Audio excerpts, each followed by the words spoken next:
하나님 말씀은 요한계시록 3장 1절에서 6절 말씀입니다. 제가 하나님 말씀 봉독하겠습니다. 사대교회 사자에게 편지하라. 하나님의 일곱 영과 일곱 별을 가지신 이가 이르시되 내가 내 행위를 아노니 내가 살았다 하는 이름은 가졌으나 죽은 자로다. 너는 일깨어 그 남은 바 죽게 된 것을 굳건하게 하라. 내 하나님 앞에 내 행위에 온전한 것을 찾지 못하였노니 그러므로 내가 어떻게 받았으며 어떻게 들었는지 생각하고 지켜 회개하라. 만일 일깨지 아니하면 내가 도둑같이 이르리니 어느 때에 내게 이르는지 내가 알지 못하리라. 그러나 사대에 그 옷을 더럽히지 아니한 자 몇 명이 내게 있어 흰 옷을 입고 나와 함께 다니리니 그들은 합당한 자인 연고라. 이기는 자는 이와 같이 흰 옷을 입을 것이요 내가 그 이름을 생명책에서 결코 지우지 아니하고 그 이름을 내 아버지 앞과 그의 천사들 앞에서 시인하리라. 귀 있는 자는 성령이 교회들에게 하시는 말씀을 들을지어다. 아멘. 오늘은 소아시아 7교회 가운데 5번째 교회죠. 사대 교회에 대해서 하나님 말씀을 나누도록 하겠습니다. 미국 한 선교사님이 오랜 세월 선교 활동을 잘 마무리하시고 고향으로 LA 항구로 이제 돌아오게 되었습니다. 마침 선교사님이 탄 배에는 당시 대통령이었던 루즈벨트 대통령이 외교와 관련된 일 때문에 다른 나라를 방문했다 마치고 돌아오는 길이었습니다. 배가 이윽고 LA 항구에 도착했을 때 수많은 사람들이 나와서 손을 흔들고 대통령에게 수고했다고 환호를 하고 맞이했습니다. 그런데 선교사님을 환영하는 사람들은 한 사람도 없었습니다. 그 순간 선교사님은 조금 안타깝고 또 낙심이 되어서 속으로 이랬다고 합니다. 내가 하나님 나라를 위해서 평생을 수고하고 고생했는데 이제 내 나라로 돌아왔는데 나를 반기는 사람은 한 사람도 없는데 저 대통령은 세상 권력을 가지고 영광도 다 누리고 그리고 또 수많은 사람들의 환영도 받는구나. 근데 그 순간 하나님께서 선교사님 마음에 이런 말씀을 주셨다고 합니다. 얘야, 저 사람은 저 사람의 나라에 돌아왔지만 너는 아직 내 나라에 돌아오지 않았단다. 풍성한 삶의 기초에 나오는 예화인데 저 역시 장례식을 집례하거나 장례식에 참석할 때마다 이 선교사님과 같은 감정을 느낄 때가 있습니다. 어떤 분의 장례식에는 수많은 사람들이 와서 슬퍼하고 가족들을 위로하는데 어떤 분의 장례식에는 너무나 사람들이 오지 않아서 집례를 하는 저도 민망할 때가 있는데 그때마다 이런 생각이 듭니다. 예수님께서는 과연 누구의 죽음을 더 귀하게 여기시고 예수님께서는 누구를 더 반기실까? 공부를 하는 사람들은요, 학생들은 부모님과 선생님들의 인정을 받으려고 열심히 공부를 합니다. 회사에서 일을 하는 사람들은 그 회사의 CEO나 또 자기 보스에게 칭찬을 들으려고 열심히 일하죠. 가수나 배우들은 청중이나 시청자들의 환호를 위해서 열심히 또 연기를 합니다. 그렇다면 그리스도인들은 누구의 칭찬, 누구를 의식하며 살아가야 할까요? 여러분들은 어떠세요? 여러분들은 이 땅을 살아가면서 누구의 평판을 여러분께서 의식하고 살아가십니까? 사람들의 평판입니까? 세상의 평판입니까? 아니면 우리 주 예수 그리스도의 평판입니까? 오늘 본문에 나오는 사대교회는요, 사람들에게 매우 좋은 평판을 받던 교회였습니다. 사대라고 하는 도시는 산 위에 세워진 도시인데 남쪽을 제외하고 동쪽, 서쪽, 북쪽 3면은요 모두가 약 450m 높이의 거의 수직에 가까운 그런 벼랑으로 둘러싼 천연의 요새로서 고대에 루디아라고 하는 왕국의 수도로 유명한 도시였습니다. 그리고 이 도시에는요, 이 도시를 관통하는 강이 하나 흐르고 있었는데 이 강에서는 금이 나와서 이 도시는 아주 잘 사는 부자 동시로도 또 유명했습니다. 그런데 이 도시가 자기의 부를 자랑하고 또 천연의 요새를 믿고 의지하다가 그렇게 방심하다가 우리가 잘 아는 페르시아의 고레스 왕에 의해서 함락이 됩니다. 몇천 년 역사 가운데 한 번 함락이 되죠. 그리고 그 후에 헬라 왕국이죠. 오늘날의 그리스에 의해서 다시 함락이 되었다가 로마 제국의 지배를 받게 됩니다. 이렇게 엄청난 잘 사는 부자 도시에 세워진 사대교회 역시 부자 교회였고 안정적인 그런 교회였습니다. 성도들은 늘 모이기에 힘썼고요. 굉장히 활발하게 사역을 했던 교회입니다. 오늘날로 얘기하면은 사대교회는 모이기에 힘쓰는 교회였을 뿐만 아니라 예배도 활발했고 말씀과 기도와 찬양과 구제와 선교가 매우 활발하게 진행되는 그런 교회였습니다. 그래서 주변에 있는 교회들, 주변 도시에 있는 교회들의 부러움을 사는 교회였고 살아있는, 저 교회는 정말 살아있다, 이런 평판을 받는 그런 교회였습니다. 근데 오늘 본문 말씀 1절에 보니까 다른 교회 세상의 평가와는 다르게 예수님의 평가는 이렇습니다. 1절에 뭐라 그럽니까? 사대교회를 향하여서 내가 살았다 하는 이름은 가졌으나 죽은 자로다. 이렇게 예수님이 말씀하고 있어요. 사람들이 볼 때 이 사대교회는 겉으로는 열심이고 활기가 있어 살아있는 교회 같지만 예수님이 봤을 때 실제로는 실상을 그 속을 들여다보니까 죽은 교회였다라고 하는 거예요. 죽었다라고 하는 게 무슨 말입니까? 생명의 역사가 더 이상 일어나지 않는다라고 하는 뜻이죠. 사대교회가 예배를 드리지 않는 것도 아닌데 말씀이나 기도나 찬양이나 구제나 봉사나 복음 전파나 이런 것들을 하지 않는 것도 아닌데 예수님의 판단은 죽었다라고 하는 거예요. 그게 무슨 말입니까? 예배를 드려도 수많은 사람들이 모여서 예배를 드려도 하나님의 영광, 하나님의 임재가 나타나지 않는다는 거예요. 많은 사람들이 성경 공부에 모여서 열심히 성경을 공부하고 있는데 말씀을 통해서 그들의 삶이 변화되는 일들이 일어나지 않다라고 하는 거예요. 모여서 열심히 기도하는데 기도의 응답이 나타나지 않아요. 사람들이 구제를 하는데 형식적으로 구제를 해요. 복음을 전하기는 전하지만 그 복음을 듣는 사람들이 구원을 받고 회심하는 그러한 역사가 일어나지 않는다라고 하는 거예요. 그게 죽은 교회의 특징이죠. 많은 일들을 하지 않는 것이 죽은 것이 아니라 오히려 많이 열심히 활발하게 하는데 어떤 능력도 어떤 생명의 역사와 열매가 나타나지 않으면 그게 바로 죽은 교회의 모습입니다. 따라서 성도 여러분, 예배 열심히 참석하고 기도와 말씀과 구제와 전도에 열심이라고 자신이 나는 살아있는 신자야, 내 믿음은 살아있는 믿음이야 라고 착각해서는 안 된다는 거예요. 내 삶을 들여다보고 내가 하는 모든 일들을 들여다보고 거기에 정말 생명의 역사와 열매가 있는가 아니면 없는가, 이것으로 내가 살아있는 신앙을 가졌는가, 내가 살아있는가를 확인해야 한다는 거예요. 이런 생명의 역사와 열매가 없으면 그게 바로 죽은 신앙, 죽은 믿음이라고 하는 겁니다. 그렇다면 왜 사대교회가 죽었을까요? 몇 가지 원인이 있어요. 크게 두 가지로 얘기하면요. 하나는 환경적인 요인이 있어요. 그리고 또 하나는 영적인 요인이 있습니다.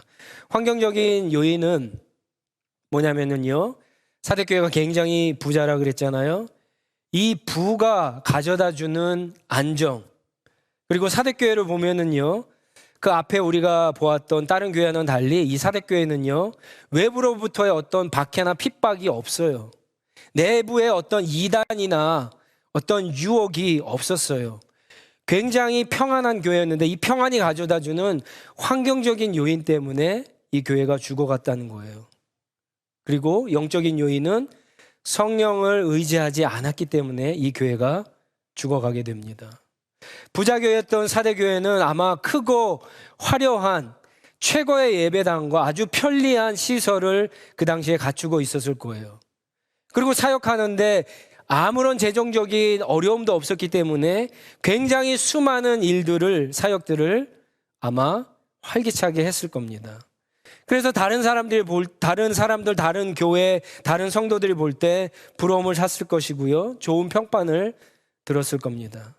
사대 교인들 역시 남들이 그렇게 인정해 주니까, 남들과 비교해 봤을 때 자기들이 잘하는 것 같으니까 우리가 제대로 신앙생활 하고 있구나 라고 믿고 있었을 거예요. 그런데 이런 것들이 살아있는 교회, 살아있는 신앙이 아니다라고 예수님께서 말씀하시는 거죠. 오히려 넘치는 재물, 안정적인 환경을 의지함으로 사대교회는 영적인 안일함과 방심과 자만에 빠져서 서서히 죽어갔던 겁니다. 그 옛날 사대라고 하는 도시가 처음에 멸망당했던 것처럼 똑같이, 여러분 3절 말씀에 보면 예수님께서 내가 도둑같이 오겠다라고 말씀하시잖아요. 바로 그 경고를 하시는 거예요.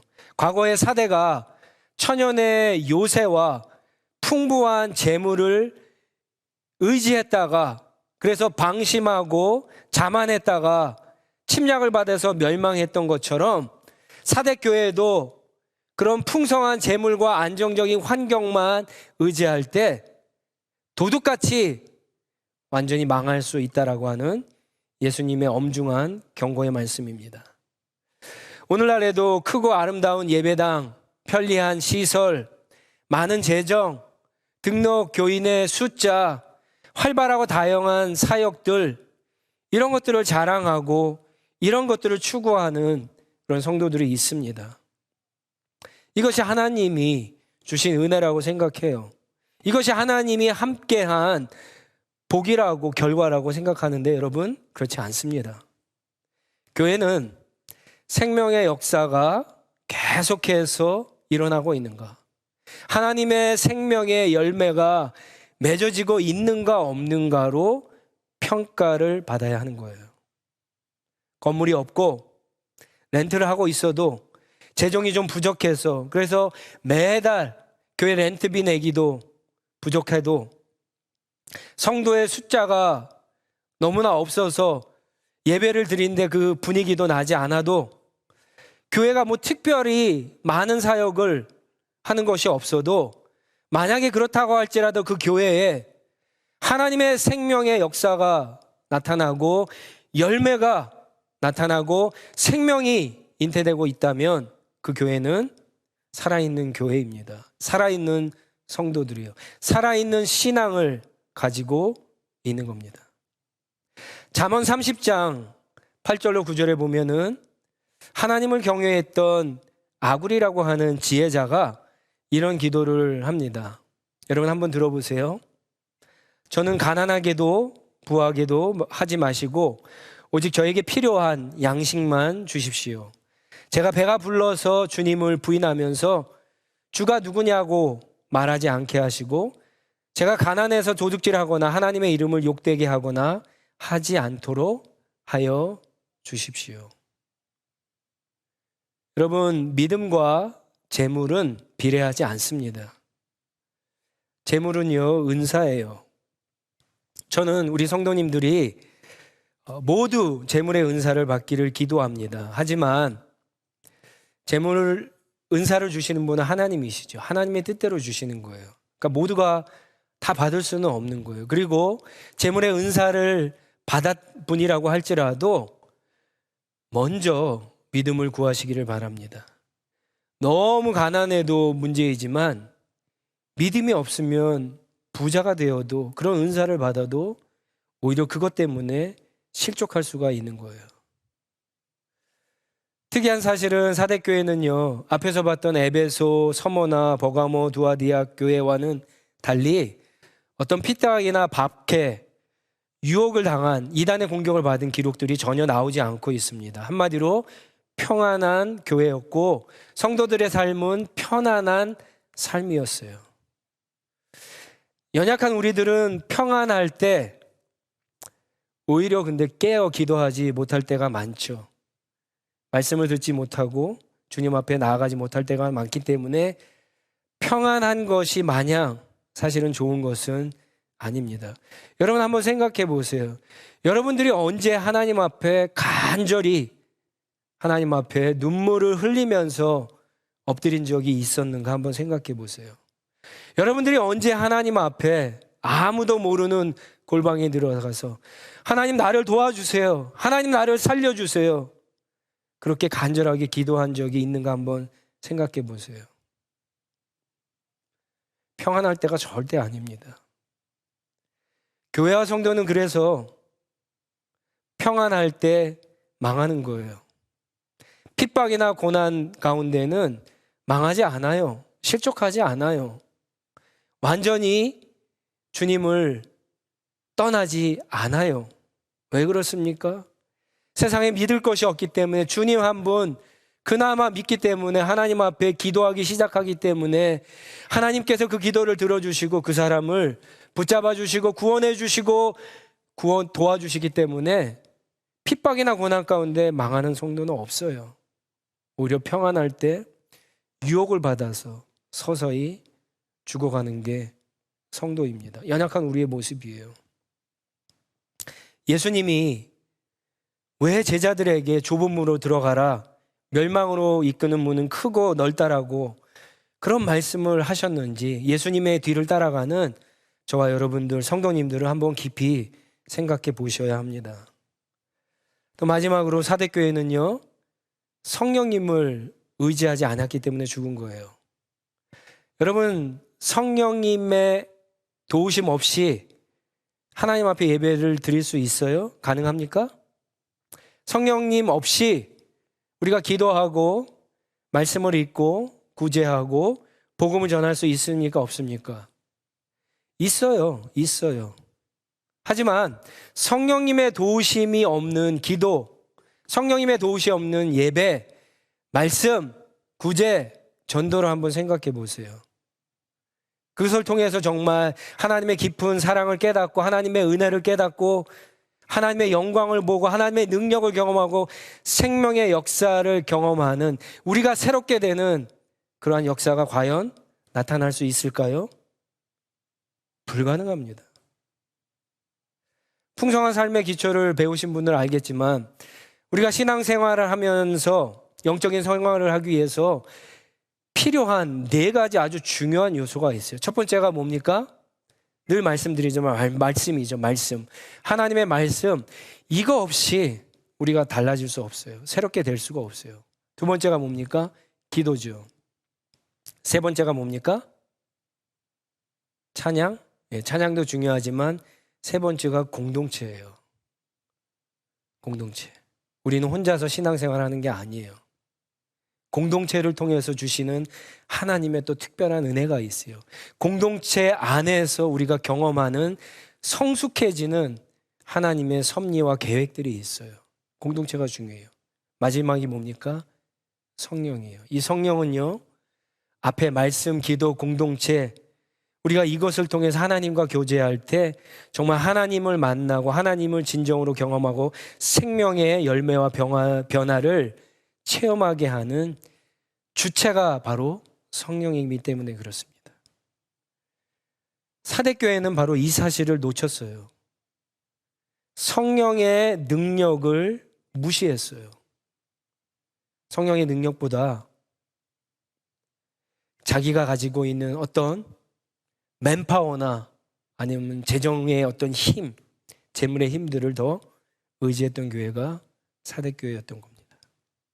1절을 보시면 예수님은 늘 교회들에게 나타나실 때 어떤 특별한 모습으로 나타나시는데 사대교회에 나타난 모습을 한번 보세요. 어떤 모습으로 나타나셨습니까?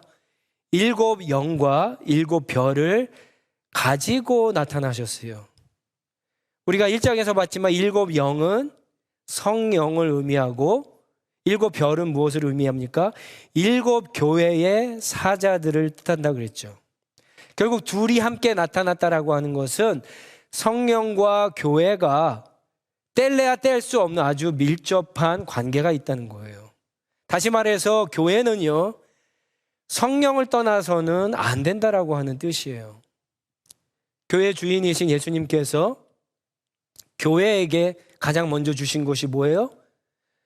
성령이에요. 십자가 사건이 있기 전에 성령을 보내주시겠다라고 먼저 약속하셨어요. 그죠? 요한복음에 이렇게 약속하셨죠. 교회는 그래서 성령을 통해서 말씀과 기도와 공동체 생활을 통해서 예수님을 만나고 알 수 있고 교제하고 경험하게 되는 거예요. 그리고 세상은 어떻게 예수님을 경험합니까? 교회가, 그것을 경험했던 교회가 복음을 전할 때, 그리고 성령의 역사를 통해서 세상은 바로 예수님을 만나게 되는 겁니다. 사대교회가 하는 사역들을 보세요. 그런데 이 성령이 없으니까 생명의 역사가 일어나지 않는 거예요. 뭔가 여러 가지 일들은 막 하는데 하나님의 성령의 역사, 생명의 역사가 나타나지 않는 거예요. 성령을 무시한 결과죠. 겉으로는 살아있는 것 같지만 속은 생명의 역사가 없는 죽은 교회가 되는 거예요. 사랑하는 성도 여러분들은 어떠세요? 여러분들의 신앙 생활에 이런 생명의 역사가 일어나고 있습니까? 여러분들의 일상 생활에 성령의 역사가 나타나고 있습니까? 여러분들은 성령 하나님을 의지해서 말씀을 읽고 기도하고 주님과 교제하고 계세요? 여러분 그냥 말씀을 읽고 기도할 때도 그냥 형식적으로 해서는 안 돼요. 나의 어떤 지성, 이성으로 말씀을 깨닫고 하나님과 기도할 때 주님의 음성을 들을 수 있다라고 착각하면서 안 돼요. 성령의 도우심이 없으면 모두가 다 형식적인 것이 되는 거예요. 우리가 말씀과 기도를 통해서 주님과 깊은 영적인 사귐을 가질 수 있는 바로 그것을 도우시는 분이 바로 성령님이에요. 여러분, 성령의 도우심 없이 우리가 이렇게 예배 드릴 수 있어요? 이 자리에 나올 수 있는 것은 사람의 힘으로 돼요. 그렇지만 우리가 찬양하고 기도하고 하나님의 말씀 들을 때, 교제하고 예배를 드릴 때 우리가 하나님을 깊이 경험하는 거, 그래서 우리가 새로워지는 그 새로운 역사들은 성령님께서 우리를 도와주실 때 할 수 있어요. 성찬과 섬김과 봉사와 복음 전파도 마찬가지죠. 아무리 말을 잘하면 뭐합니까? 단 한마디를 하더라도 그거에 성령께서 역사하시면 변화되는, 회심하는, 구원받는 그런 역사들이 나타나는 겁니다. 이 성령님은 여러분들 이미 우리 안에 계십니다. 근데 우리가 왜 느끼지 못할까요? 왜 우리가 경험하지 못할까요? 몇 가지 이유가 있어요. 첫 번째는요, 예수님을 나의 주인으로 인정하고 살지 않기 때문에 그래요. 주님을 인정하지 않으면 성령님께서도 우리 가운데 역사하지 않습니다. 예수님을 인정하셔야 돼요. 그리고 예수님이 보내주신 성령님을 의지하고 예수님이 싫어하시는 죄 가운데 자꾸만 벗어나려고 할 때에 성령님께서 우리 가운데 역사하시는 겁니다. 사대교회는 어쩌면 우리보다 더 심각한 교회였는지 모르겠습니다. 왜냐? 사대교회는 자신의 문제가 무엇인지도 잘 몰랐어요. 생명의 역사가 이미 끝났다라고 하는 사실도, 왜 멈추게 되었는가 그 이유도 원인도 몰랐던 교회입니다. 그러니까 늘 교회 평판이 좋으니까 자신들이 잘하고 있다라고 생각을 했던 거예요. 근데 너무나 다행스러운 것은 우리 은혜로우신 우리 주 예수 그리스도께서 사대교회 가운데 나타나셨어요. 그냥 두지 않으셨어요. 비록 다른 교회들과 달리 예수님께서 나타나셔서 칭찬한 것은 없지만 이 사대교회의 문제가 무엇인지 그리고 어떻게 그 문제를 해결할 수 있는가 그 답을 예수님께서 말씀해 주셨어요. 어떻게 해야 이 사대교회가 죽은 교회가 다시 살아날 수 있습니까? 3절 말씀해 보니까 정신을 차리고 회개하고 성령의 인도하심을 받아야 되는데 조금 구체적으로 얘기하면은 우리가 주목해야 할 것이 2절 말씀에 있어요. 뭐냐면은 먼저 죽게 된 것을 굳건하게 하라. 이게 무슨 말이냐면은요. 죽게 되었다라고 하는 것은 아직 사대교회 안에는 죽지 않은 부분들이 있다는 거예요. 아직 완전히 죽지 않은 살아있는 죽어가고 있는 부분들이 있다는 건데 바로 그 아직 살아있는 그 부분부터 살리라고 하는 거죠. 굳건히 하라고 강하게 하라고 거기서부터 시작하라고 하는 말씀이에요. 우리 자신의 모습을 보세요. 아마 이런 분들이 있을 거예요. 예배는 나오기는 나오지만 나 예배 드리는 것이 별론데 언제 하나님 앞에 뜨겁게 기도한 적이 있는지 잘 모르는 분들 계시죠? 하나님의 그 말씀의 깊은 달콤한 은혜를 경험한 적이 없는 분들도 있을 거예요. 이제는 교회 안에서 교회 바깥에서 봉사하고 섬기는 것들이 힘들어하는 분들이 있을 거예요. 거의 죽은 분들이죠. 그런데 그런 분들도 가만히 들여다보면 완전히 죽지 않은 부분들이 있어요. 예를 들어서 꾸준히 그래도 누군가 만나면 이게 습관이 되었던 아니면 그런 열정들이 남아있던지 간에 복음을 전하는 것이 아직 남아있는 분들이 있다면 거기서부터 살리라고 하는 거예요. 그래서 그냥 복음을 전했다면 거기서부터 여러분 기도하고 더 뜨겁게 기도하고 그리고 전하다 보면 이게 사람의 힘으로 되지 않는 것을 알거든요. 성령의 도우심이 필요하다는 것을 알아서 더 간절히 의지하고 기도하게 되다 보면은 여러분 누구부터 살아나게 돼요? 복음을 전하는 받는 사람이 아니라 전하는 사람이 먼저 살아나는 거예요. 예배와 기도와 말씀과 섬김과 모든 것들도 마찬가지예요. 아직 살아있는 부분들이 있다면 거기서 시작하면 됩니다. 아직 예배 드리는 것이 살아있다면 거기서부터 뜨겁게 시작하시면 돼요. 난 하나님의 말씀을 붙잡고 있는 것이 아직 살아있다면 거기서부터 시작하면 돼요. 기도가 살아있는 분들은 아직 거기서부터 시작하면 됩니다. 그런 과정을 통해서 가장 먼저 자기 영혼에 불을 붙이는 경험을 하게 되면은 나중에 다른 부분까지 불이 붙어서 살아나게 되는 거예요. 또 한 가지는 3절에 있는데 어떻게 받았으며 어떻게 들었는지 생각하라고 말씀하고 있죠. 우리가 받고 들은 것이 과연 무엇일까요? 그것은 복음이죠. 은혜의 복음입니다. 은혜의 복음을 통해서 어떤 하나님의 사랑과 은혜와 복과 영광을 경험했는지 생각하고 기억하고 다시 그때로 돌아가라고 하는 말씀이에요. 한마디로 얘기하면 십자가 경험이라고 할 수 있겠죠. 예를 들어서 바울에게는 어떤 경험일까요? 다메섹 도상에서 예수님을 만난 경험이라고 할 수 있어요. 이 글을 쓰고 있는 사도 요한에게는 어떤 경험일까요? 바로 십자가 밑에서 다른 제자들이 다 도망갔을 때 십자가 밑에 나아가서 주님의 부탁을 듣고 주님이 마지막에 십자가에서 죽으시는 그 모습을 지켜봤던 그 모습이라고 할 수 있겠죠. 저와 여러분에게도 이런 십자가 경험들이 있어요. 그 경험들로 돌아가는 것이 중요해요. 누가복음 15장에 보면은 굶어 죽어가는 둘째 아들 탕자가 있었죠. 그 탕자가 어느 순간에 어떻게 살아나게 됩니까? 잘 말씀을 읽어보면은요, 따뜻한 아버지의 품과 풍성한 아버지의 집을 생각하고 돌아갔을 때 탕자가 다시 회복하고 살아나게 되는 거예요. 예수님 말씀은 바로 그렇게 하라고 하는 말씀입니다. 그리고 마지막 한 가지 4절에 보니까 사대교회 안에는 소수이지만 그 옷을 더럽히지 아니한 사람들이 있어요. 흰 옷을 입은 사람들이 있어요. 무슨 사람들입니까? 죽지 않은 사람들, 영적으로 깨어있는 사람들이죠. 그 사람들과 함께하는 것이 다시 살아나는 비결입니다. 불이 한 번도 타지 않는 나무와 타다가 죽은 숯과 여러분 어떤 것이 더 불이 잘 붙을까요? 그래도 둘 다 죽었다 그러면 숯이 더 잘 붙는 거예요.